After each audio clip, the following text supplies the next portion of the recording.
Ayun guys, samahan niyo ako lumabas. Actually, palabas na ako. Nandito na ako sa may gate. Halang, trip ko lang mag-video. Papakita ko sa inyo. So, yung garden namin, yung naakyatan namin parang bundok siya. Sa likod ng parang bundok is may corner siya.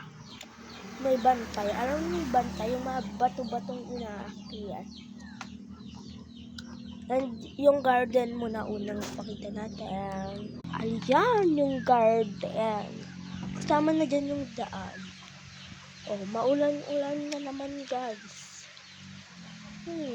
Ano ba yan? Ang isang garden.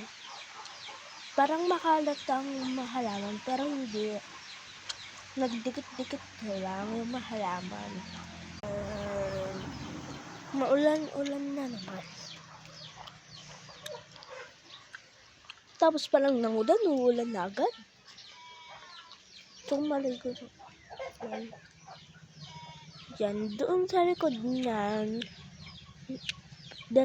Pag ganun ka lang, tapos nangugahan. Tapos, doon is sa likod ng manggahan, dire-diretso ka lang. And may makikita ka ng bato. And pwede, yung tawag sa amin kasi dito, sa Tarlac, is bantay. Ayan, may nakita na naman ako. Ayun, nakita niyo yung lumilipad. Ayan, yung fish pond. Dito yung treehouse na sira. Kasi 2023 pa yan. Nung nagbagyo. Ay, 2021. Nung nagbagyo na sira. Ayan, dito yung likod ng bahay namin. Maliit. Doon talaga yung totoong likod.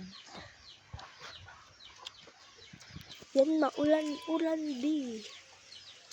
Ngayon, oh. Pakita ko sa inyo. Lagi lang inakyat. Ayun. Uy, dagubo. Magpaambon lang ako. Dahil papakita ko lang sa inyo. Uy, may kambing pa doon. Kita nyo? Yun. Ang lapit ng bahay ng... Ayan. Malapit lang yung bahay ng mga kambing dito. Joke! Uy, sobrang layo. Kung alam nyo lang. Joke lang. So, na akong naalakad yan. Kasi, lagi kami umakyat kapag kumukha kami ng sampalok.